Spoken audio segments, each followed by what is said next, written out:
As-tu déjà pensé que le rêve américain se résumait à une petite maison avec une clôture blanche et un compte épargne rassurant? Si tu passes par Union Station à Washington ou que tu traverses le quartier du Tenderloin à San Francisco, tu découvriras une autre réalité. Là-bas, ce sont des tentes alignées sur les trottoirs, d'anciens employés qui, hier encore, touchaient une pension et qui dépendent aujourd'hui des banques alimentaires, et de plus en plus de pancartes où l'on peut lire « Prêt à travailler pour un repas ». Pendant ce temps, les derniers chiffres annoncent que, en seulement quelques mois, plus de 100 000 emplois se sont volatilisés. Des hommes et des femmes qui occupaient autrefois des bureaux lumineux se retrouvent désormais à fréquenter les refuges.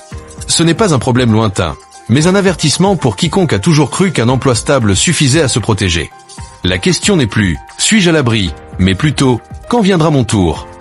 Et pour comprendre que cette crise ne se résume pas à des statistiques froides, nous allons plonger ensemble dans les 10 plus grandes villes américaines confrontées à une vague de sans-abrisme provoquée par des licenciements massifs. Chacune de ces villes raconte un morceau de l'histoire, et mise bout à bout, elle dessine une image inquiétante, celle d'une Amérique qui entre dans un nouveau chapitre que beaucoup refusent encore de nommer. Tu es surpris ? Numéro 10, Los Angeles. Los Angeles, souvent surnommée la capitale des tentes.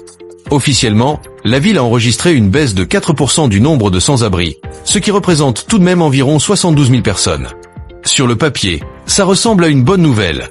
Mais si tu vis là-bas, tu sais que ces chiffres sont un peu comme les soldes à moins 50% affichés en vitrine. À l'intérieur, les prix restent exorbitants. Pourquoi ? Parce que le gouvernement a mis en place le programme Inside SAF, qui consiste à déplacer les gens des campements de rue vers des motels ou des abris temporaires.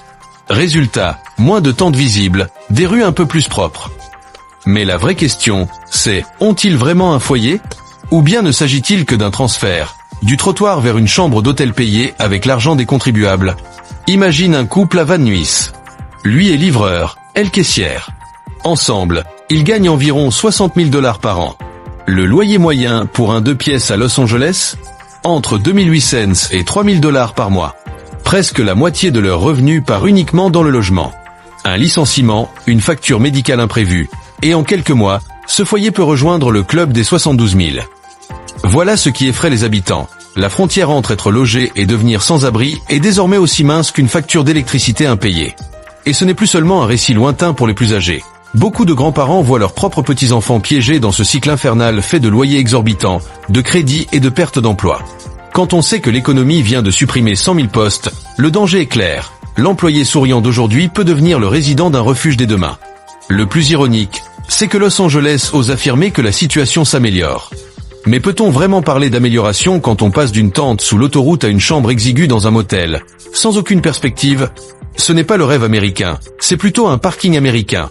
Occuper temporairement l'espace de quelqu'un d'autre, en attendant d'être déplacé à nouveau.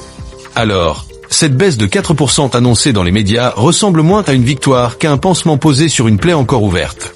Les travailleurs de Los Angeles l'ont bien compris.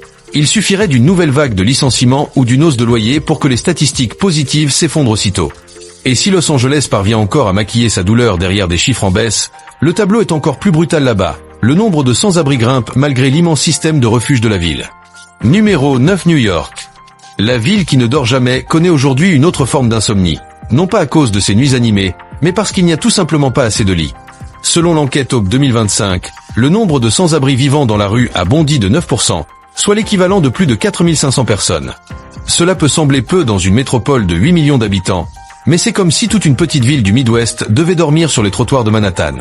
Ce qui est frappant, c'est que New York est pourtant considérée comme la championne des refuges.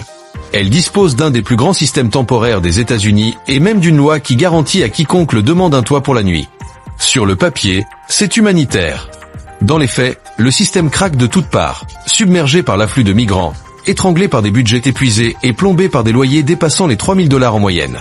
Pour se faire une idée, même un simple appartement d'une chambre dans le Queens absorbe la pension moyenne d'un retraité. Je connais un ancien employé d'entretien d'un immeuble de Midtown. Après 30 ans de service, il pensait être en sécurité dans son appartement payé. Mais les taxes foncières et les charges de copropriété ont explosé. Aujourd'hui, il envisage de vendre et de s'installer en Floride, où la vie coûte moins cher, même si là-bas la chaleur et les tempêtes posent d'autres problèmes. Pour les jeunes, la situation est encore plus fragile. Dans un pays où 100 000 emplois viennent de disparaître, un licenciement peut transformer du jour au lendemain un employé de bureau en habitué des refuges. Et d'après ceux qui y sont passés, ces lieux ressemblent davantage à une station de métro bondée en pleine nuit qu'à un havre de paix. bruyant, surpeuplé, sans un transformé en cauchemar brûlant. En quelques années, les loyers ont grimpé de plus de 30%, alors que les salaires restaient figés. Et comme la ville n'avait pas les moyens de construire assez de refuges, des campements ont fleuri partout, aussi vite que des cactus dans le désert.